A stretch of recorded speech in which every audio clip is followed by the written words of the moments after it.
시사정담 3인 3세 오늘 9월 8일입니다. 오늘은 지금 이 여야에서 상당히 예년에 비해서는 일찍 대선 주자들이 자기 목소리와 행보를 하고 있습니다. 그 부분을 한번 살펴보도록 하겠습니다. 우선 대선 구도에서 지난 20대 총선에서 나타난 바와 같이 3자 구도, 즉 다자 구도로 갈 것이냐, 아니면은 이 전통적인 양자 구도로 갈 것이냐, 이 부분과 함께 이 여권에서는 반기문 대방론과 그리고 비주류 대선 주자들의 행보, 야권에서는 더민주의 문재인과 비문재인 후보들, 그리고 이른바 제3지대 이 손학규와 안철수 경쟁 등을 보도록 하겠습니다. 먼저 대선 구도 측면입니다. 우리 자료에 보니까 상당히 3자 구도도 그동안 많았네요. 보니까. 예. 네. 이번 대선은 어떻게 보고 계십니까? 지금 현재까지는 지난 대선같이 양자 구도로 가기보다는 3자 구도로 갈 가능성이 높지 않겠나, 이렇게 보는 시각들이 많은 것 같습니다. 그건 우선 이제 야당이 전번 총선을 앞두고 분열이 됐고, 그 부분이 쉽게 이렇게 다시 통합하기가 어려운 그런 상황이라고 다들 생각을 하고, 또 그렇게 해가지고 후보 단일화 하는 것이 과연 야권의 필승 전략이나 이 부분에 대해서 상당히 이제 좀 회의적으로 보는 시각이 높아지면서 3자 구도로 해서 야권이 이길 수 있는 방법을 모색해야 되는 거 아니냐, 이런 시각도 많아지는 것 같습니다. 92년도에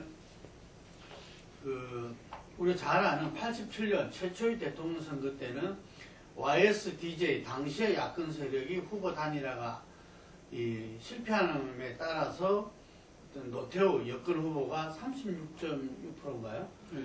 당선이 됐었죠. 하지만 92년도에는 범여권의 김영삼 그리고 정주영 국민당 대표 현대그룹 회장이 나왔음에도 불구하고 이 김영삼 대통령이 말하자면 넉넉하게 당선이 됐었고, 97년 같은 경우에는 이해창 이인재로 여권이 분열하면서 김대중 대통령이 탄생했죠. 그것도 아주 아슬아슬한 차이로 탄생했는데, 이걸 보면은 그동안 3자 구도는 여권이 이렇게 분열돼서 이렇게 나온 측면이 있는데, 지난 대선에서는 야권이 이렇게 단일화를 이뤘지만 결국 대선에서는 졌고, 이번 총선에서 야권이 분열했지만 총선 승리를 했기 때문에 이번 대선은 기존의 대선과는 좀 다르지 않겠냐라는 예측도 나옵니다. 어떻게 보십니까? 기본적으로 이제 이렇게 지난 대선은 박근혜 후보가 굉장히 독주하는 체제였기 때문에 두 명의 야권, 문재인, 안철수 두 분 후보가 합쳐도 이기기 어렵다 하는 이렇게 절박한 인식 속에서 이제 이루어진 것인데, 이번 대선도 이렇게 그 절박성이 이렇게 이제 형성이 되면은 야권 하면 이제 양자부로 가는 것도 있지만은 현재처럼 이렇게 굉장히 이렇게 유동적인 상황에서는 3자 구도도 잘 공산이 있는 거죠. 그게 오히려 강력한 여권 후보가 없음으로 인해 가지고 야권이 이렇게 후보가 최종적으로도 이 2명 이상이 될 가능성이 있다. 이런 이야기인 거죠. 92년, 97년 같은 경우는 야권 후보 김대중 전 대통령 야권 후보가 확고하게 존재하는 상황에서 이게 약체다라고 판단했기 때문에 여권이 이렇게 분할을 하는 그런 측면이 있었다면은, 야권 같은 경우는 이렇게 합쳐야 이긴다라고 하는 절박감, 이런 것들이 이렇게 완벽하게 이렇게 공감대를 형성하지 않으면은 분열할 가능성이 높다는 거죠. 이번 대선에서는. 그리고 이제 내년 대선을 갖다가 좀 예측하는 가운데 그 중에서 하나가 이번에 양당의 전당대회입니다. 그죠? 양당의 전당대회가 진짜 명실상부하게 친박 체제와 친문 체제 구축이 이루어져 버렸어요. 그래서 이른바 삼지대론이 많이 회자되면서 이 삼지대론에서 어떤 후보가 나온다면은 그 삼자구도로 갈 수밖에 없지 않겠냐 이런 건데 그냥. 예. 지금 이제 그 우리가 뭐 여러 차례 이야기를 나눴습니다만 4.13 총선에서 나타난 민심은 그 여권에서도 친박 세력 내지는 정부를 포함해서 박근혜 정권을 포함해서 친박 세력이 좀 국정 운영 방향이라든가 또 그동안에 어떤 보였던 어떤 그런 좀 불통의 어떤 그런 모습에서 벗어나가지고 그야말로 협치로 가는 이런 걸 기대를 했고 또 야권에서도 마찬가지로 뭐 지금 결과는 그렇게 나타나지 않았습니다만은 조금 더 변화의 여지가 있는 그런 걸 바랬고 실제로 이제 야권은 어떻게 보면 안철수의 어떤 그런 국민의당이 안착을 하게 됨으로 해가지고 더민주당에게도 상당히 반성과 어떤 그런 새로운 어떤 그런 저걸 요구를 하는 민심이었다 이렇게 봐지는데 결과적으로 이게 이제 각 당의 전당대회를 거치면서는 다시 이제 기존의 어떤 그런 뭐랄까요 당내 어떤 기득권 세력이랄까 당내 어떤 세력들의 어떤 이 다시 당권을 확고하게 장악하는 그런 형태로 나타나면서 저런 모습을 봤을 때는 이 양당 내에서의 변화보다는 양당 밖에서의 새로운 변화가 필요하지 않겠냐 그런 차에 또 이제 지금 이 안철수 신당이랄까 국민의당이 상대적으로 좀 지금 조금 흔들린다 그럴까요? 안철수 리더십이 이제 좀 흔들리면서 변화 여지가 또 그쪽이 넓어지면서 그런 이 가능성이나 그런 바람들이 좀 커진 거 아닌가 그렇게 봐집니다. 예, 그래서 이른바 어쨌든 간에 그 대선 후보 플레이오프는 세 곳에서 이루어질 전망이 높다. 그 이후에 이것이 어떤 또 이 합종 연행과 이 합집산에 거칠지는 그 주목거리입니다. 먼저 여건을 한번 보도록 하죠. 그 반기문 이른바 반기문 대망론 어떻습니까? 여전히 반기문 대망론이 좀 존재한다고 보십니까? 현실적으로 이렇게 장기간에 걸쳐서 네. 이렇게 반기문 총장이 대선 주자로 올려놓은 거의 모든 여론조사에서 이렇게 1위 하고 있죠. 하는 상황이다. 이건 실체가 분명하게 존재하는 것이고 현재로서는 그것을 이제 부인할 수는 없는 상황입니다. 네. 그리고 일단 이전에 그 홍문정 의원이죠. 친박 중재. 홍문정 의원이 그 반기문 대통령과 친박 총리 로이케어를 이야기한 적이 있어가지고 상당히 그 친박의 지원 아래 여권 대선 주자로서 자리매김하지 않겠나 이런 이야기들이 있는데 그 이른바 반기문 그 사무총장의 그 5인방 외시 동기 5인이 이제 김숙 전 유엔 대사를 중심으로 해서 이렇게 있는 모양입니다. 근데 지금 광화문에 사무실도 열었다 그러고 그러는데 그쪽에서 들리는 이야기로는 친박 이른바 친박 후보 박근혜 등을 타서는 될 일도 안 될 수 있다. 이런 이야기들이 지금 여의도에 바다거든요. 근데 이제 그런 게 있는 반면에 또 한편으로 실제로 지금 대통령하고 굉장히 이제 밀접한 걸로 알려지고 있는 윤상현 의원이 지금 본격적으로 움직이면서 반딧불이라는 조직이 이제 곧 결성을 한다고 하는데 그 반딧불이라는 조직이 주로 과거에 이제 친박 연대에서 활동했던 사람들이 새누리당에서 나와가지고 전국 조직을 갖추면서 지금 빠른 속도로 지금 결집을 하고 있다고 그럽니다. 윤상현 의원이 그 중심에 있다고 한다면 역시 그거는 그 대통령의 요즘이 일정하게 반영됐다고 봐야 될 거고 그 다음에 반기문 총장이 최종적으로 어떤 선택을 할지는 모르겠습니다만 지금은 조직화라든가 세력화로 가는 과정에서 그쪽에서도 대통령의 지원이랄까 일정한 어떤 그런 외피가 필요한 그런 상황이라고 봐야 안 되겠나 그렇게 봐집니다. 이미 이제 반 총장 지지층을 보면은 새누리당 지지층에서 거의 절대적인 지지를 받고 있습니다. 현재 이제 완전히 몸을 다 썩었다 이렇게 표현해야 되는 겁니다.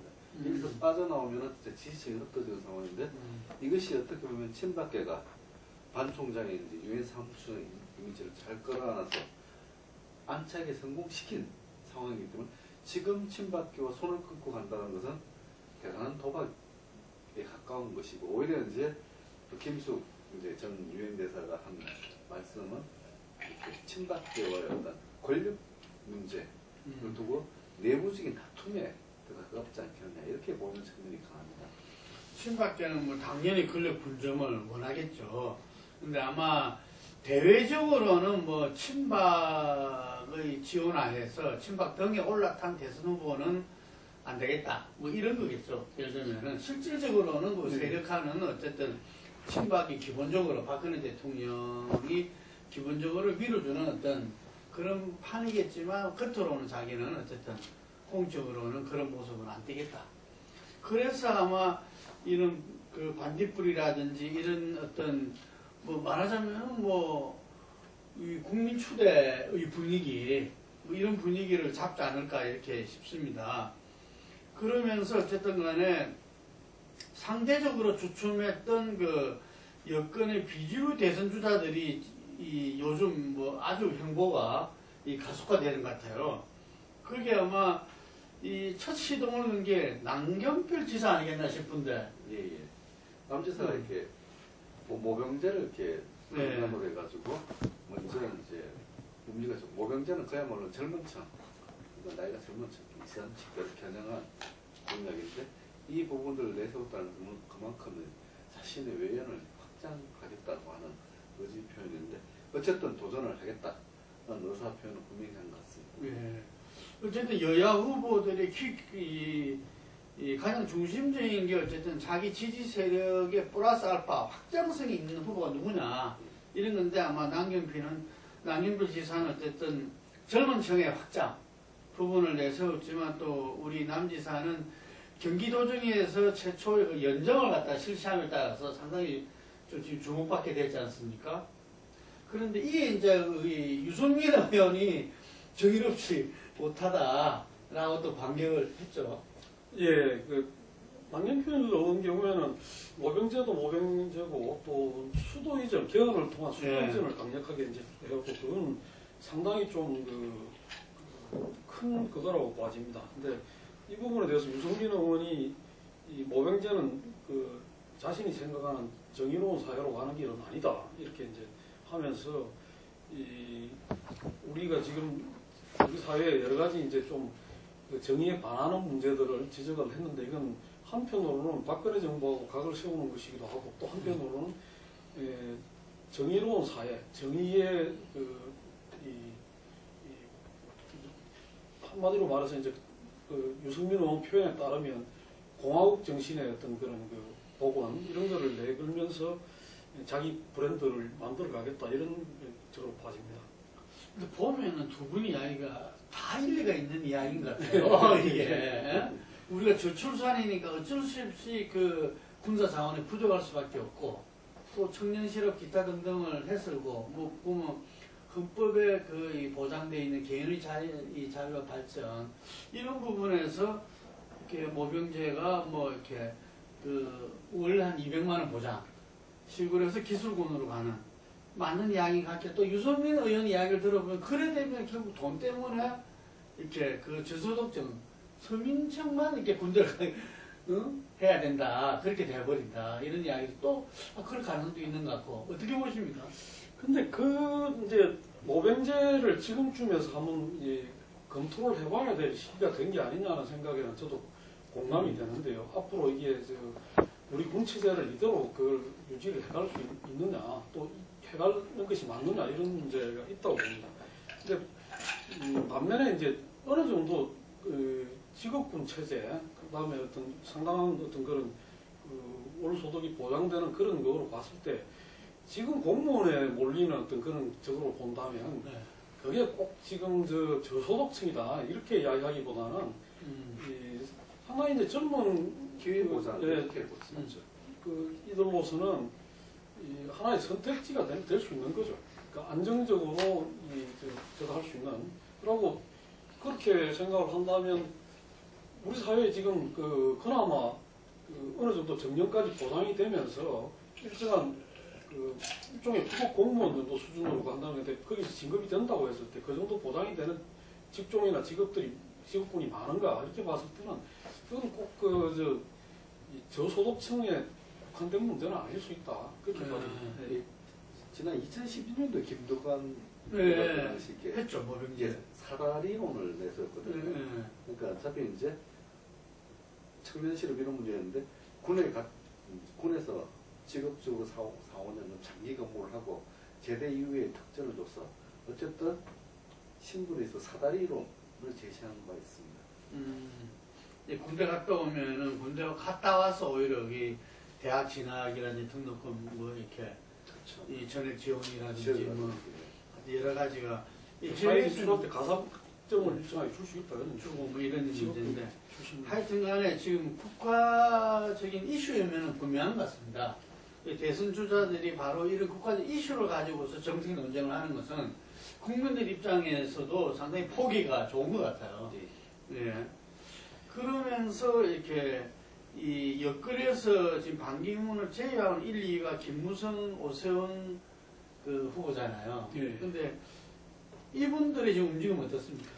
김무성 이제 전 대표 경우에는 최근에 조세 문제라든가 또 이제 저출산 문제 이런 데 등등 해가지고 상당히 좀 활발하게 입장들을 매진을 하고 또 여러 이제 경제기획 세미나 같은 데도 가면서 특히 이제 한진 해운 문제나 이런 데 대해서도 강력하게 특히 이제 지역구가 부산이다 보니까 문제 제기를 하고 하면서 정면으로 그 문제 가지고는 최경환 전 총리하고 맞붙는 그런 모습도 보이고 했죠. 오세훈 전 서울시장도 최근에 강연 정치에 나서면서 공생, 공존과 상생 이런 개념을 내세우면서 이 복지제도 문제에서는 조금 유럽식 복지제도에 가까운 그런 이야기도 하고 하면서 이 각각이 지금 나름대로 아젠다 성정을 하기 위해서 지금 경쟁을 벌이는 또 정우택 의원 경우에도 신애국주의 이런 걸 이제 표방을 하면서 지금 또 대선에 참여하겠다 이런 것들을 표명하고 있기 때문에 여건도 이제 상당히 이제 여러 사람들이 본격적으로 좀 내년 시대 정신이 뭐고 내년 아젠다는 뭐고 내년 이슈는 뭐냐는 걸 갖고 좀 공방을 벌이는 그런 국면으로 갈 것 같습니다. 상당히 좀 이렇게 바람직한 어떤 지금 모습 아닌가 싶습니다. 거기서 이 뭔가 대한민국 발전 전략에 대해서 어떤 자기도 생각을 내놓고 현안에 대해서 입장, 뭐 김문수 이 전 지사 같은 경우 김문수 TV를 통해서 이 자기 매체로서 이렇게 계속 현안에 대한 입장을 이야기하고 있고 금방 말씀하신 김무성 전 대표 같은 경우도 큰 틀에서는 자기 이미지 재정립, 자기 가치의 어떤 재정립을 위해서 상당히 좀 이렇게 노력하고 있다. 어떤 측면에서는 꼴보수 이미지도 좀 있었는데 최근에 들어가지고는 어쨌든 격차 해소 문제에 있어가지고 이게 시대의 어떤 과제다. 이걸 풀기 위해서 좀 공몽을 던지는 이런 모습도 보여지고 있습니다. 하여튼 여건도 이렇게 반기문 대망론에 맞서 비주류 대선 주자들이 활기찬 지금 행보를 하고 있다 보여집니다. 더민주는 지난번에 그 전당대회에서 완전히 친문이 이 권리당원에서 65% 이상의 어떤 안정적인 어떤 속에서 이 예측대로 그 추미애 당대표가 당선되면서 완전히 문재인 어떤 대세인으로 굳어지는 거 아니냐. 그 속에서 또 다른 후보들이 상당히 의미 있는 도전장을 지금 내고 있어요. 예. 어떻습니까? 박원순 대표적인 게 이제 박원순 시장과 이재명 시장 그리고 이재명 지사. 그러니까 박원순 시장 케이스는 이제 아직 뭐 정확하게 이렇게 표현 안 했다 하더라도 여러 차례 밝힌 거고 이재명 시장하고 안희정 지사가 지금 눈에 돋보이는 겁니다. 그러니까 이재명 시장 같은 경우는 대한민국의 혁명적 변화를 이렇게 내세워가지고 전체적으로 심지어는 뭐 재벌 해체까지 굉장히 강한 톤으로 이제 나가고 있고 안희정 지사 같은 케이스는 이렇게 시대를 뛰어넘겠다, 100년 96의 역사를 뛰어넘겠다는 정신을 이렇게 내세웠습니다. 여기서 노무현, 김대중뿐만 아니라 박정희까지, 이승만 박정희까지 다 뛰어넘겠다. 상당히 이렇게 담대하죠. 뭐 이런 식으로 이렇게 대선 도전 의사를 밝혔습니다. 근데 여기서 이제 주목할 부분들은 문재인 대세론이 이제 내년 경선을 하면은 그대로 갈 것 아니냐라고 하는 부분에 있어가지고 이재명 시장 쪽에서 나온 이야기가 이 결선 투표제에서는 2등에서 5등 거기까지 2위 경쟁을 치열하게 하는 것도 큰 볼거리고 2위가 확정되면은 결선 투표제에서 문재인 대세는 툭 꺾을 수 있다. 뭐 이런 식으로 이렇게 분위기를 잡아가는 모양새입니다. 그건 좀 희망사항이겠죠. 아니 근데 그 부분은 아마 그 여러 후보들이 네. 룰을 정하는 과정에서 결선 투표제를 하자고 하면 그건 좀 문재인 쪽에서 안 받기도 적하지 않겠냐. 결선 투표라면 뭐 되겠죠. 네. 이게 그 뭐 당내에서 결선 투표제를 안 받을 수는 없을 거고. 네. 근데 결선 투표를 하더라도 뭐 결선 투표 이루어질 수 있어야 되는데 지금은 예대로 하면 문재인 전 대표 가발을 그냥 넣지 않을까. 지금 그거는 제가 보기에는 상황이 이제 좀 그 변화의 가능성이 있지 않겠느냐. 우선 이제 저는 뭐 그 각자 특성이 있는데 그 박원순 시장 같은 경우에는 11월 달에 지금 이제 그 정책 브레인 캠프랄까요? 이런 걸 꾸리고 24일 날은 그 뭐 박원순 시장이 가지고 있는 이 카페트, 그러니까 카카오톡, 그 페이스북, 200만 명. 트위터 이게 200만에 달한다고 해갖고 이제 보고 싶다 친구야. 그래서 이제 온라인에서 보던 사람들을 오프라인에서 모아보자 이런 거로 해갖고 하는데 이게 이제 조금 그 오바마 초기에 2008년 대선 때 오바마 무보원 전략하고 좀, 무보원, 그렇죠. 좀 상통하는. 그래서 지금 저한테도 온 거 보면 어떤 형태로 그 도와줄 수 있느냐, 뭐 집회에 참석할 수 있느냐, 아니면 집회에 와서 조금 더 적극적인 역할을 할 수 있느냐 이런 것도 물어보고 제 이제 뭐 저 다른 그 뭐랄까요 메일 주소 같은 것도 확인을 하고 하는데 그런 거 하고 그 다음에는 이재명 시장 같은 경우가 역시 굉장한 이슈 파이터로 계속 좀 불을 붙이지 않겠느냐. 오늘도 지금 저 헌재 공개 변론 나가고 하면서 직접 나갔죠. 예. 끊임없이 아마 그 여기는 인파이터로서 그 과거에 그 노무현 그 후보 시절을 그 상기시키는 만큼 적극적인 공세로 나가지 않겠냐. 그런 점에서는 이 더민주는 뭐 이런 요소들이 잘 그게 된다면 이 기왕에 그 문재인 후보 쪽하고 좀 상당히 또 역동적인 그 좀 게임이 이루어질 수도 있지 않겠냐 그렇게 봐집니다. 그래서 뭐 그런 힘들이 나중에 가서 그 2위부터 5위까지가 그 결속을 해가지고 그 비문재인 진영으로 뭉치자 하면 또 어떤 결과가 나올지 좀 지켜볼 일이 생각이 됩니다. 2012년도 이렇게 그 당시 당내 경선 때는 이렇게 문재인 후보 표를 이렇게 갉아먹을 후보가 김두관 후보 그 나머지 이제 부분을 이제 상당히 손학규거나 이런 부분들은 이렇게 크게 이렇게 문재인 지지층이 달랐기 때문에 뭐 좀 다른 문제가 있었는데 요번에 같은 경우는 여기 박원순 시장이나 김부겸 영남이고 다음에 이재명 아니죠 이렇게 쭉 봤을 때 지지층이 상당히 겹치는 부분이기 때문에 이것은 굉장히 변화 가능성을 내포하고 있는 부분들입니다. 어떤 변화가 있고 문재인 후보가 뭔가 또 다른 모습이 없다 이 부분은 안 보인다면은 판이 이제 흔들릴 수 있는 그런 가능성도 있다고 봅니다.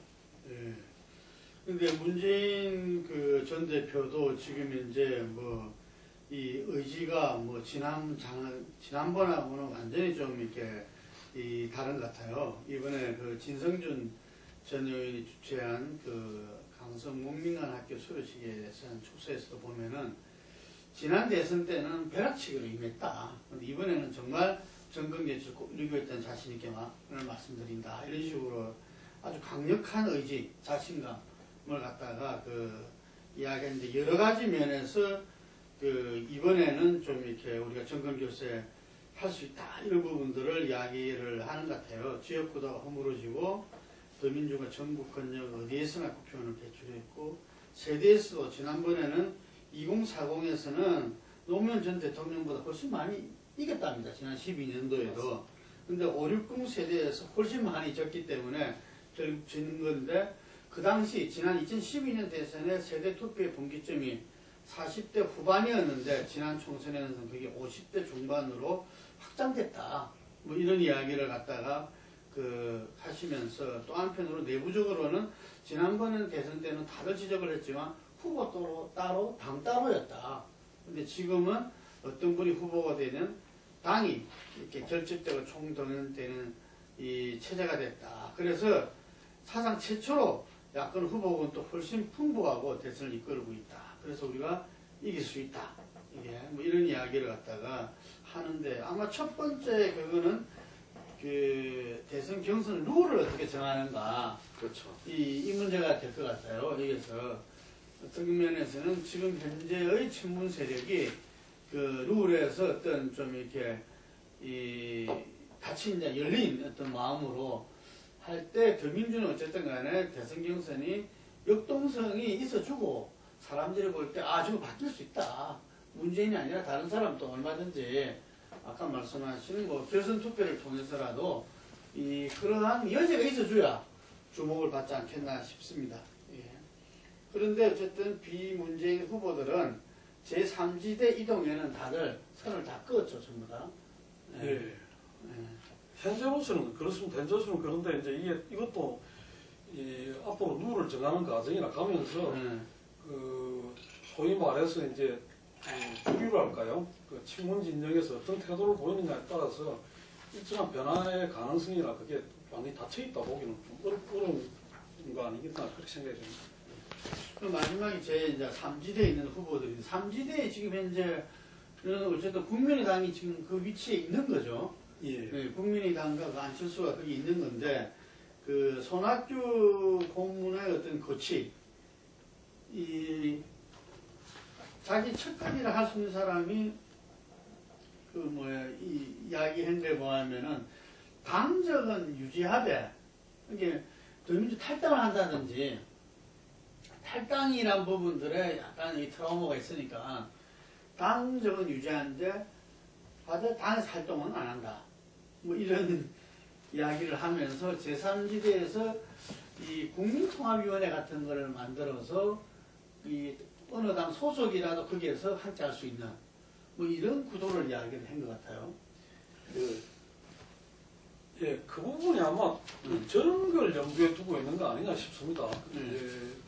좀 정당이 아닌 정치 운동 형태의 소위 말해서 이제 범국민 후보를 만들기 위한 어떤 그런 하나의 어떤 가정적인 운동체로서 어떤 그런 걸 생각을 하고, 그거에 이제 본인이 몸을 담겠다. 그 부분은 이제 같은 제3지대라 하더라도 국민의당에 몸담는 거하고는 좀 또 다른 그게 되겠죠. 나중에 가서는 국민의당도 너가 정말 마음을 비웠다면 여기 와서 같이 경쟁하자 이렇게 될 수도 있는 거고, 이제 국민의당은 그래도 대선을 치르려면 당이라는 그게 필요하지 않겠나 그런 이제 모관이 될 건데, 여전히 이제 그쪽 부분에 손학규 전 고문만 있는 게 아니라 정운찬 전 총리 또 뭐 이쪽에 여권 쪽 분들도 계시기 때문에 이 부분도 앞으로 상당히 어떤 이 변화나 어떤 그런 이런저런 어떤 그런 가능성이 여전히 있다 이렇게 봐야 될 것 같습니다.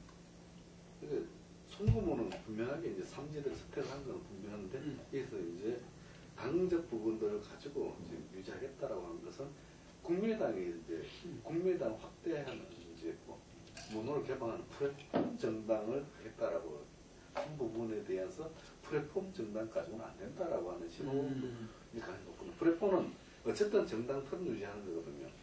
그러니까 아예 이제 정당 틀 없이 한번 싸우자, 한번 붙자, 뭐 이런 것이 이제 손 대표가 말하는 속내일 것이고, 아직은 이렇게 뭐 박지원은 비상대위원장을 국민의당으로 봤을 때는 국민당이 정당으로 어떻게 가지고 있으니 여기서 해보자, 뭐 이런 부분에서 기싸움 정도, 이렇게 이제 정도로 보입니다. 제가 유성엽 지금 국회 교문위원장인데 국민의당의 3선이죠. 예. 그분 이야기가 아마 제가 볼 때는 국민의당 내에 호남권 의원들 그걸 대변하지 않나 싶은데 어쨌든 안철수 전 대표가 마음을 비워야 된다. 이런 이야기를 하더라고요. 그래서 내가 아니면 안 된다. 내가 후보 되는 걸 상정하고 사람들을 갖다 모으려고 해서는 안 모인다, 안 온다. 그래서 그 마음을 비워야 된다. 비운 가운데서 했을 때 국민의 어떤 그 지지와 여부가 하나로 모아졌을 때는 후보가 되는 거고, 그렇지 않을 때는 그것을 갖다가 그 모아지는 후보가 될 수 있도록 돼야 된다.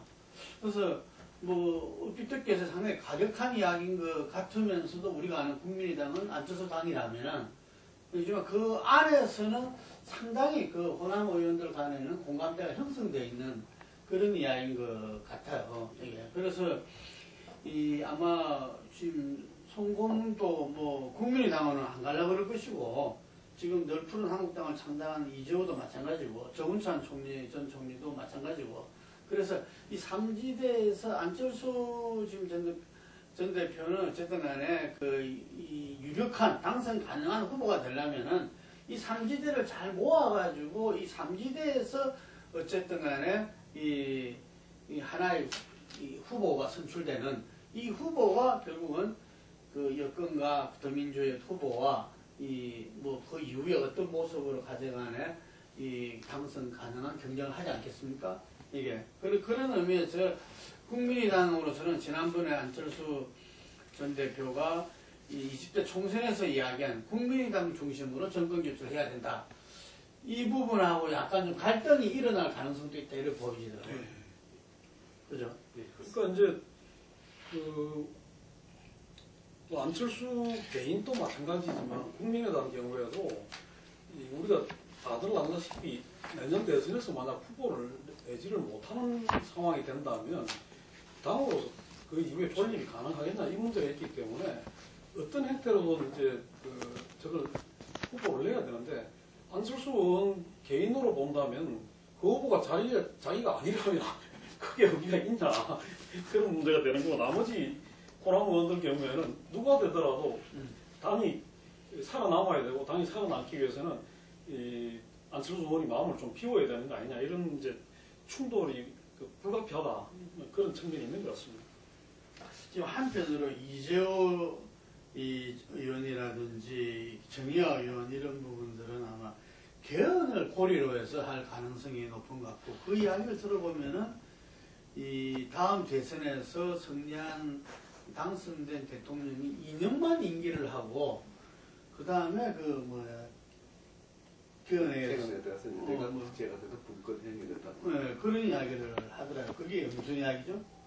그러니까 이제 그러니까 이재우 의원 쪽에서 말하는 것은 차기 대통령은 개헌을 하는 대통령, 임기를 한 총리, 그것 이상은 돼서는 안 된다. 거기에 동의를 해라라고 요구를 하는 겁니다. 그러면 그게 이제 21대 총선하고 맞춰야 된다는 이야기입니다. 네, 예. 그렇죠. 네. 그러니까 이제 손학규 부분에서 따져봐야 된다라고 이야기를 하는 부분이 뭐냐면은, 개헌에 대해서 동의를 하고 이러한 일정과 프로그램에 동의를 해주면은 손학규를 세울 수도 있고, 뭐 현재로서는 이렇게 김무성 전 대표가 이제 새누리당 내에서 실패하면은 와서 대선 후보 세울 수도 있고, 뭐 여러 가지 그런 이제 대안들을 가지고 있는 것 같습니다. 그러니까 이 부분은 어떻게 보면 이제 저런 거라고 봐집니다. 개헌이 중요하기 때문에 개헌이란 그걸 놓고, 특히 이제 그 중에서 뭐 여러 가지를 담을 수 있겠지만 특히 중요한 거는 이 대통령 임기하고 그 국회의원 임기를 일치시키고, 그러기 위해서는 대통령 임기를 이번 대통령은 좀 제한하고, 아마 그 문제가 걸리겠죠. 그러면 그 대통령이 다음 대통령 선거에 다시 출마할 수 있느냐, 이 문제가 걸릴 건데, 그까지를 허용한다고 했을 경우에 지금 현재 유력한 후보들이 동의할 가능성이 있느냐. 만약 이렇게 해서 동의가 된다면 누가 되더라도 즉시 이제 개헌에 착수해가지고 개헌하고 나서 다시 이제 대선을 한 번 더 하는 이런 식의 어떤 그림이 될 건데, 그거에 과연 지금 유력한 후보들이, 주자들이 뭐 반기문 총장이 됐던 문재인 전 대표가 됐던 동의를 할지, 그게 의문스럽습니다. 하여튼 20대 국회에서는 지난 19대 국회보다도 30명 정도가 더 많은 185명이 지금 개헌 연구 모임을 이 3당에서 다 이렇게 결합해서 만들었습니다. 이게 아마 그래서 개헌 정족수가 3분의 2 같은 200명이죠. 그래서 15명 정도가 부족한데 그렇다 하더라도 다들 또 인정하는 게 결국 대통령의 개헌에 동의하지 않으면 어렵다 이런 이야기를 갖다가 하더라고요. 청와대에서 어떻게 봅니까? 지금 이제 거기에 대해서는 관측들만 쭉 나오는데 현재 뭐 일부 언론 관측은 내심은 개헌을 원하고 있다. 그래서 이제 반기문 총장과의 갈등 부분들도 그 부분에 있어가지고 이제 걸려있는 부분이 있다. 그리고 이제 이정현 대표가 이제 국회 개원연설에서 이제 정치권의 논의로 아니라 학자들의 논의로 해서 이렇게 개헌을 하자라고 이제 공식적으로 공표를 했거든요. 그러니까 이게 이 박 대통령의 복심이란 분이 그런 말을 했으면은 이게 박 대통령의 어중이다라고 이제 오늘 정동영 의원이 그렇게 또 이야기를 했습니다. 그래가지고 실제 개헌은 청와대발로 일어날 수 있지 않느냐라고 하는 이제 관측들이 이제 여기저기서 제기되는 상황입니다. 그게 언제 일어날 수 있다는 이야기입니까? 노무현 전 대통령의 경우는 2007년도 임기 마지막 해 원포인트 개헌을 했죠. 신년 기자회견 했으니까 원래 연말에 내년 초에 이제 해가지고 원포인트 내지는 이렇게 어떤 형태든 뭐 안을 가지고 뭐 이제 할 수도 있다 뭐 이렇게 이제 이야기는 나오는 거죠. 그러니까 뭐 누구도 뭐 그렇게 이야기하더라고요. 뭐 지금 우리가 여러 가지 경제 환경의 변화와 뭐 지방자치 발전 이런 부분을 못 안기 위해서는 뭐 여러 가지가 고쳐져야 된다. 이 권력구조뿐만 아니라 근데 그것을 뭐 이렇게 순차적인 어떤 개헌도 있을 수 있지 않느냐. 왜냐면 그런 거 다 하려면 지금 이제 내년 대선 일정하고 맞지 않으니까. 시간 안 되니까. 예. 그런 면에서 정종섭 장관이 이제 말한 게 있고 원포인트를 정종섭 장관이 얘기했어요. 이분도 지금 180원 모임에 들어갔더라고요. 지금 이제 와가지고 굉장히 친박계에서 굉장히 구레인 역할을 하시고 있는 분인데 그 말은 이미 한 적이 있고 그 다음에 이제 호남 새누리당 연대론이라고 하는 그 밑그림 자체도 내각제라고 하는 밑그림이 존재하고 또 TK와 반기문 대망론의 결합도 이것도 또한 개헌의 고리거든요. 그러니까 여러 가지로 청와대는 구상이 있지 않겠느냐라는 추측들은 많이들 하고 있습니다. 그러니까 지금 박근혜 대통령이 이전에 경제 블랙홀이다 개헌은 이렇게 이야기한 부분에서는 지금 시점으로는 그때하고는 완전히 좀 이렇게 변화된 다른 상황이다 이렇게 추정들 한다는 거죠. 그렇죠. 임기 말 뚫고 나가는데 제일 좋은 수단이 이제 개헌을 재개하는 그래서 끌고 가면은 가장 안전하죠. 그러니까 임기 중반 때하고 후반기하고는 그 개헌 문제가 전혀 컨셉이 다르구만 보니까. 예. 오늘 여러 지금 현재 우리 그 내년 대선을 앞둔 지금 굉장히 활발하게 대선 주자들이 움직이고 있습니다.